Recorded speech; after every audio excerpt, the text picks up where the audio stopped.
It's a momentous time of year. It's National Nurses Week, and a week of recognition approaching us.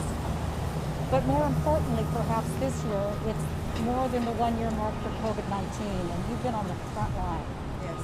So, as someone who's been on the front line as a nurse, at this one-year mark, what do you carry in your heart today? Mixed emotions, I would say. Heavy heart because I've never seen so much people dying. But at the same time, what we've been through together with my coworkers is the amount of teamwork. We became family. Like, just because we can't really depend on other people at that time except for each other. And we're right there when somebody is having a hard time. Even though you know your coworker is probably having a hard time too, but we never left each other's side. So this Nurses Week, it's extra special for me because I'm very proud to be a nurse and to be part of this awesome team that we have here at Cedars-Sinai, because they went above and beyond from the call of duty. It's amazing. I mean, it's very hard to see when you're dealing with very sick people.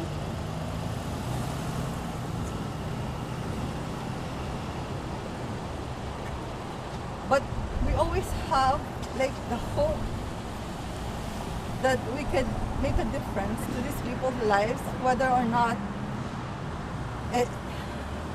just being there for them at the end of their life, for them or for their family. I am proud to say that we did what we can with whatever we have at that moment. I'm very proud to be one of the nurses. And thank you. I'm very touched by your story. I'm sorry. I actually have 2 nurses and 2 doctors in my family, so my heart goes out to you. And I think the people of Southern California say thank you. Thank you. If you can share one of the stories that is particularly poignant to you of being with somebody in their final moments, that you would share with our viewers so that they can appreciate the last year with you.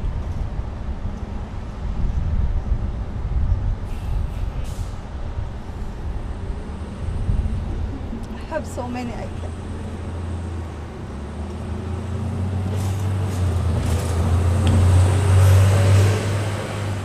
I can't say something specific, but there are times when we started to let family in, and they said that we can only let one person in. It's so heavy in our heart because it's like, who are we to decide who can come when they have so many family, you know? It was difficult to tell the family, no, I'm so sorry, I can only let one of you in, when they have 4 children. It was difficult to say to them that, oh, only one. Because if I'm in their shoes, I probably want to see my loved one too, you know? But at that time, we can only,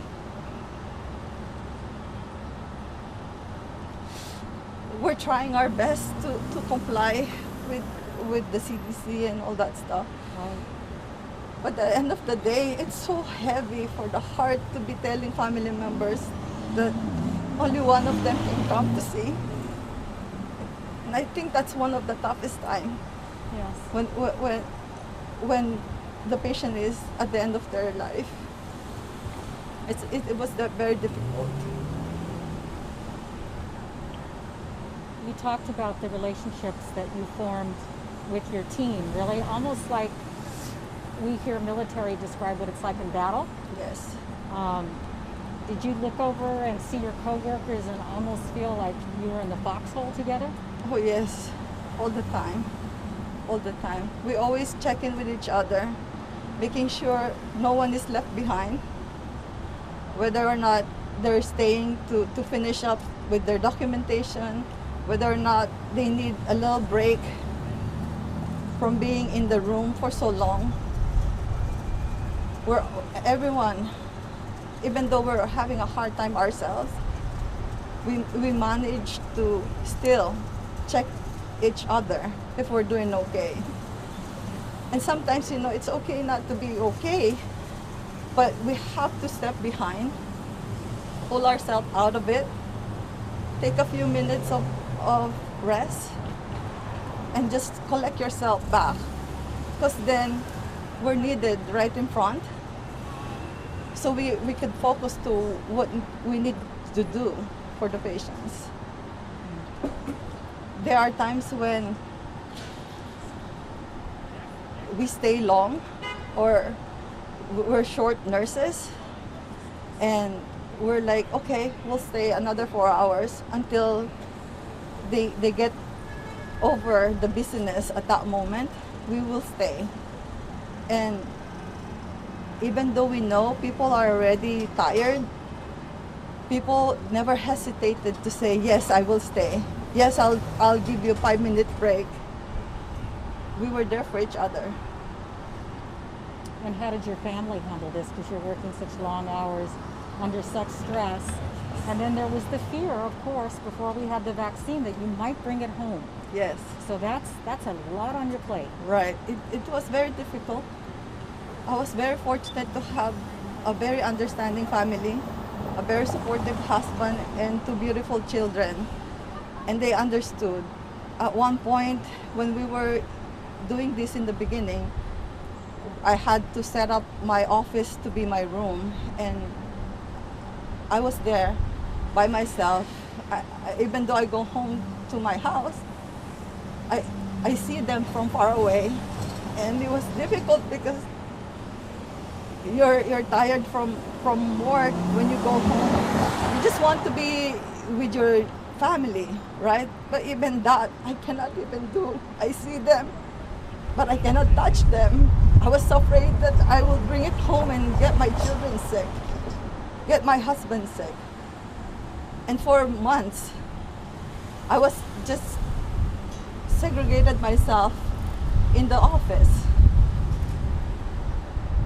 That's one of the difficult things that I have to go through, because it's hard here already, but it's twice as hard to go home to my children, because they see me, but they cannot, they cannot really touch me. They cannot hug me. It was difficult, but they were very understanding, because they know that mommy, aside from being mommy, is also a nurse, and they respected that, and I was so grateful for that. So grateful. Charlotte, would it surprise you at all that there was a study that came out over the weekend saying that a lot of nurses were suffering burnout? How did you manage avoiding that in your own life? Yeah, definitely burnout, because with all the things that we've seen, but sometimes what I do personally is, when I see myself starting to feel burnt out, I step back. I give myself some time, recollect, because I know I need to focus to what I need to do. I do a lot of self-meditation.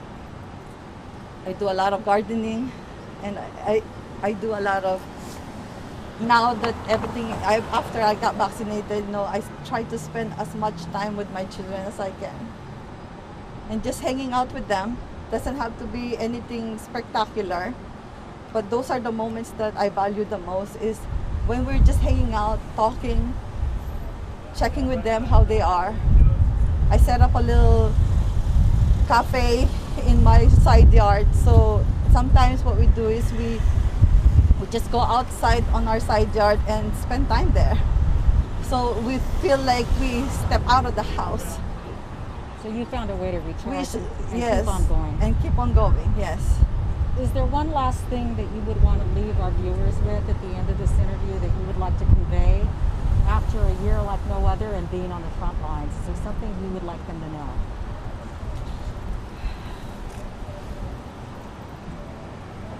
One of the things that I probably want to say is I want to say thank you to everyone, because right now the numbers are getting better, and we're not going to reach that if not everyone is trying to comply with what we're supposed to do. I know it's difficult.